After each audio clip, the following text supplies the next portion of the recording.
श्री स्वामी समर्थ ब्रह्मांड नायक या चॅनलमध्ये तुमचं पुन्हा एकदा नवीन व्हिडिओमध्ये खूप मनापासून स्वागत आहे।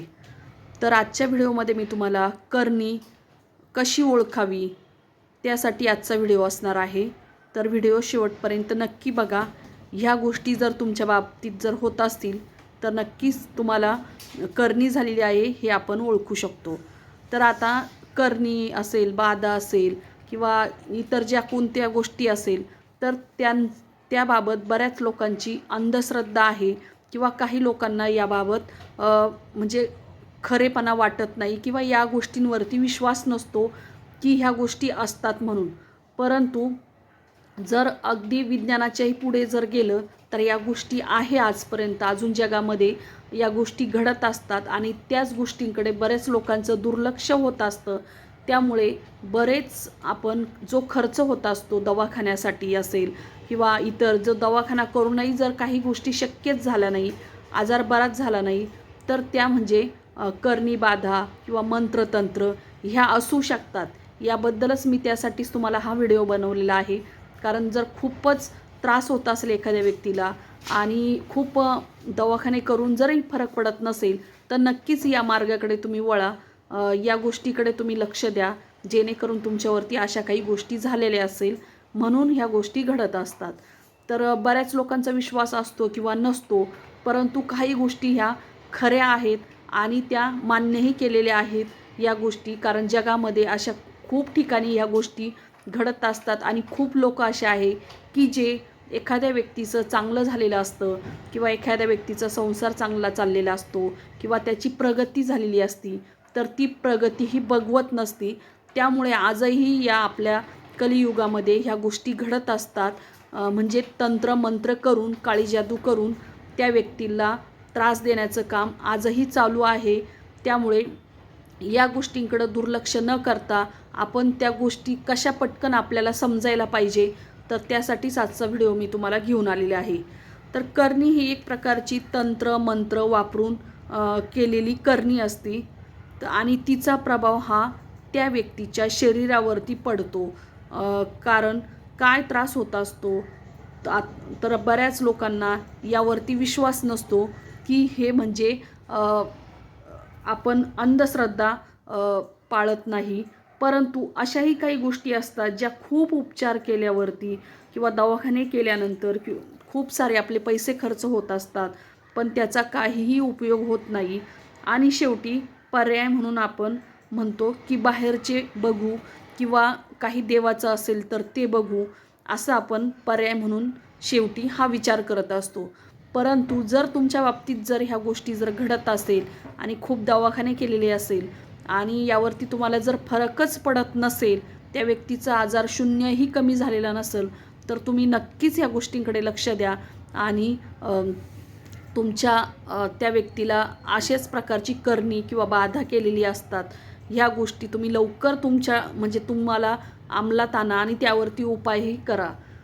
तर ह्या गोष्टी कशा ओळखायच्या जर एखाद्या व्यक्तीला करणी झालेली असेल, बाधा झालेली असेल किंवा त्या व्यक्तीवरती तंत्रमंत्र केलेले असेल किंवा कधी कधी खाण्यातूनही बरेच लोक देत असतात कारण या लोकांची संख्या खूप जास्त झालेली आहे। तर ते या माध्यमातून एखाद्या अनोळखी व्यक्तीला असेल किंवा एखाद्या घरातलीच व्यक्ती असेल त्यांना अशा प्रकारची करणी बाधा करत असतात कारण त्यांचं चांगलं झालेलं हे कधीही कुणाला बघवत नसतं। त्यामुळे ह्या अशा गोष्टी घडत असतात आणि त्या बऱ्याच लोकांना माहीत नाही, परंतु हे बऱ्याच ठिकाणी चालू आहे। तर त्याला आपण अघोरी विद्या अशीही म्हणू शकतो। आता हे कसं ओळखायचं तर एखादी व्यक्ती नेहमी सतत आजारी पडत असती, खूप दवाखाने झाले, त्याला कोणत्याही प्रकारच्या कामात मन लागत नाही आहे, सतत ती व्यक्ती झोपून राहतात, शरीर त्या व्यक्तीचं साथच देत नाही किंवा त्याला नेहमी कोणतंही काम म्हणजे करायची इच्छा न होणे किंवा एकदम शांत एकांत ठिकाणी बसावंसं वाटणं, तर हे करणीचं लक्षण असू शकतं।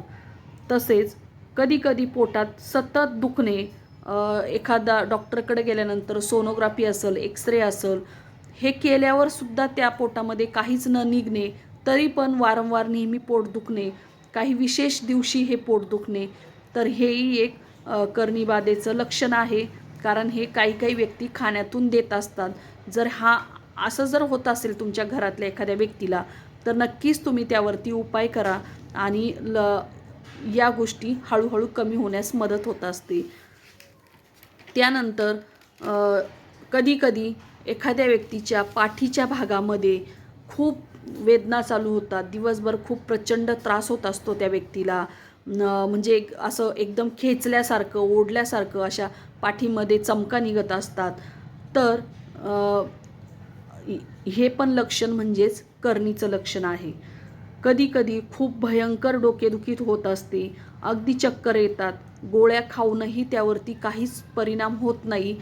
तो त्रास हा वाढतच जात असतो. शेवटी कधीकधी ती व्यक्ती खूपच आजारी पडत असते. तर हेही लक्षण हे करणी किंवा बाधेचं असू शकतं. कधीकधी आपण म्हणतो माझे शरीर किंवा हात खूप दुखतात, तो कंटिन्यू दुखणं चालू आहे, थांबतच नाही आहे. हा हात झाला की दुसरा हात दुखतो आणि दवाखान्यात गेल्यानंतर जर आपण उपचार केले तेवढ्यापुरतं तेवढं आपल्याला चांगलं वाटतं आणि नंतर पुन्हा परत तो त्रास चालूच होत असतो.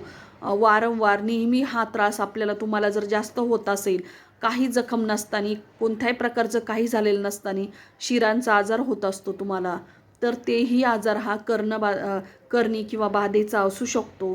किंवा एखादी व्यक्ती चांगली नॉर्मल व्यक्ती आहे, अगदी वयस्कर नाही झालेली, तरी पण ती व्यक्ती चालता चालता कधीकधी अचानक पाय खूप दुखतात, मुंग्या येतात पायांना आणि अचानक ती व्यक्ती बसून घेत असती किंवा तिचे पाय थरकाप होत असतात पायांचं. नेहमी ही वारंवार जर गोष्ट त्या व्यक्तीच्या बाबतीत जर घडत असेल, तर नक्कीच ही बाहेरची करणी बाधा आहे.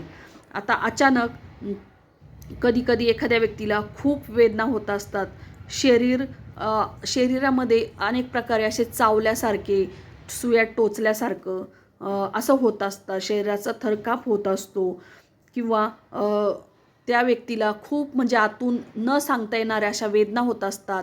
बऱ्याच वेळेस घरचे दवाखान्यात घेऊन जातात. त्यांना असं वाटतं की काहीतरी दुखतं, परंतु दवाखान्यात गेल्यानंतर खूप दवाखाने करतो, खूप पैसेही खर्च होतात, परंतु त्याला पाहिजे तसा विलाज भेटत नाही. तर तेही लक्षण म्हणजेच करणी बाधेचं असू शकतं.